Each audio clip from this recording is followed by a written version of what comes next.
Hello, my name is Imelda, and today I will be talking about one of the most comprehensive and competitive examinations for English test. Any guesses? Yes, we will be talking about IELTS. What is IELTS? IELTS is International English Language Testing System. It is meant for those people who speak English as a second language, however, aspire to go to different countries either to pursue higher education or to migrate and work there and live there permanently. But in those countries, English is spoken as a first language and as the official language. So that is what IELTS is all about.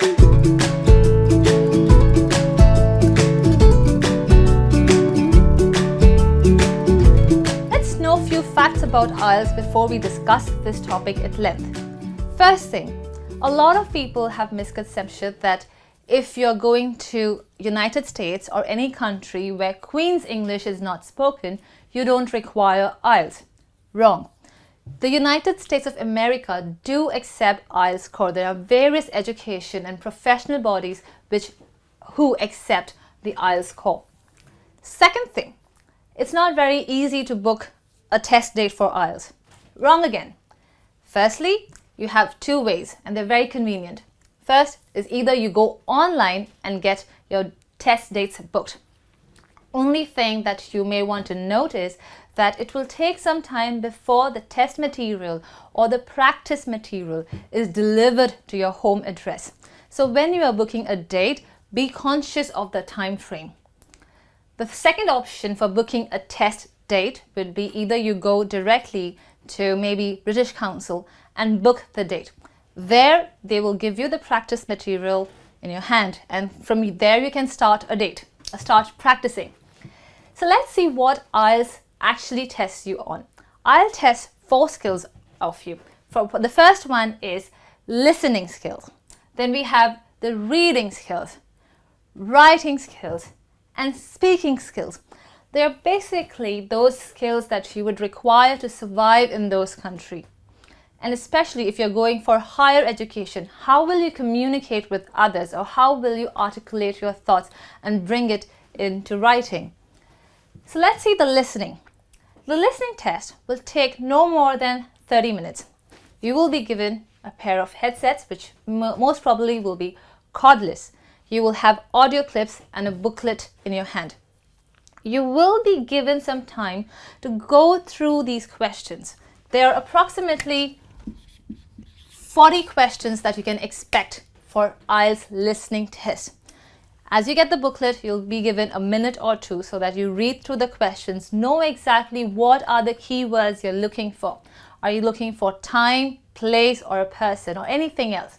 So that's your listening. You have 2 sets of conversation. One is a monologue. One set will be a monologue. The other set will be conversation. One set of conversation would be between 2 people. The other one would be in a group of 3 to 4 people. So that's what you expect in IELTS listening. Moving on to general reading. Now, you've noticed I've written general reading and academic reading. It is actually meant for those people who have different purpose in mind when they're entering a country.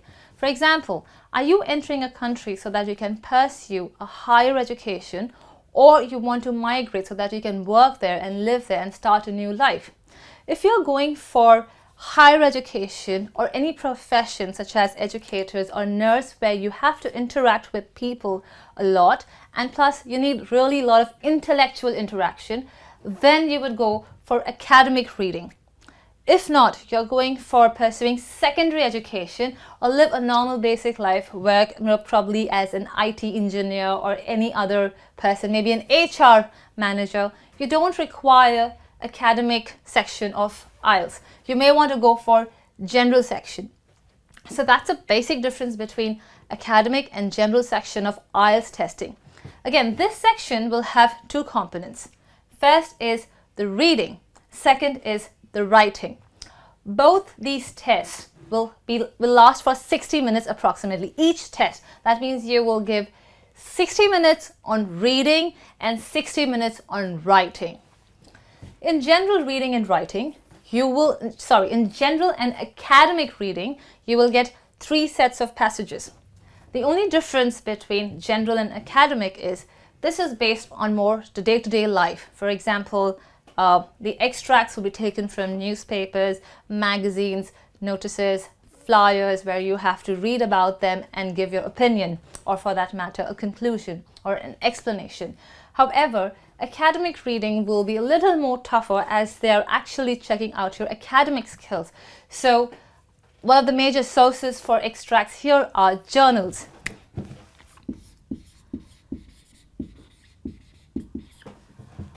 And both of this will again have 40 questions. The only thing that you have to note is, since general is little more easier than academic, you have to score higher in general to increase your score bandwidth. So that's general reading versus academic reading. Now let's move on to general writing versus academic writing. In these writing exams, in this writing exam, you are given 2 tasks. One is, for general, you will have a letter, and the other one will be an essay. However, when you're talking about academic, you have to go for a description and an essay. Letter and description are 150 words each. However, essay is 250 words. Again, here you're talking about general conversation, general description versus someone who is academically more intellectual conversation or description. Letter, you will be expected to explain or requesting to explain a situation. Description will be based on your graph, table, chart, and you will be expected to describe something like that in your own words. You may have to describe, you may have to summarize the entire table or chart. Essays are pretty much the same. However, this will be a very detailed argument or solution-centric essay. You have to put in your own thoughts. What do you think about it? Lastly, we have the speaking test. So I hope you're clear. We're talking about general writing and reading. It comes of 2 components, task 1 and task 2. General have letter and essay. Academic has description and essay. So moving on to the last section we have is speaking. Here they are trying to check your accent, your vocabulary, how you pronounce words, and how do you articulate your thoughts. Are you comfortable speaking to someone who speaks English as a first language? The first thing that will happen is a general topic. They may ask you to introduce yourself or talk about your education life or work life. The second thing will be they will give you a card, give you a minute to read the card, prepare your thoughts, arrange them, and give a 2-minute speech. 2 minutes speech. Okay, so it's 2-minute speech. And the final aspect of speaking would be they will ask you questions about this. So the questions will be for more abstract ideas of the card topic that you get. So that's all. It's very simple concept, however, very comprehensive and very detailed test. Speaking of test, now when you talk about test, you have to talk about the score. There is no pass or fail in IELTS. The IELTS score will actually tell you your ability to converse or to comprehend things in English. Your score band will range from 1 to 9, where 1 means non-user, you can use basic words. 9 means that you're very professional, that you have you know the words and you are practically a master, or you have a very good English vocabulary. Sorry. So it's 1 to 9. The higher the score, the higher your score band would be.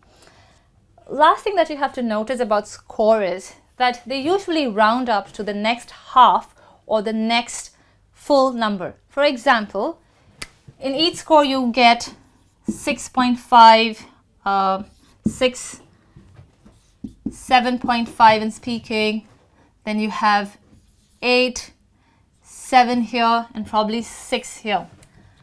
It may happen that the overall score, the mean or the average of score, you get probably 6.25. In this case, they will round it up to 6.5. That means they're rounding up to the next half. If you get a score of 6.75, they will round up the score for you to 7.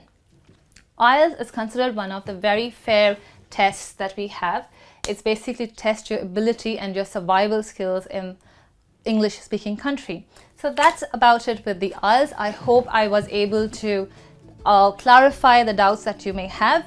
Now understand, IELTS topics are very comprehensive and everything cannot be covered in one session. So I will be taking these sessions individually and give you tips and tricks to ace IELTS.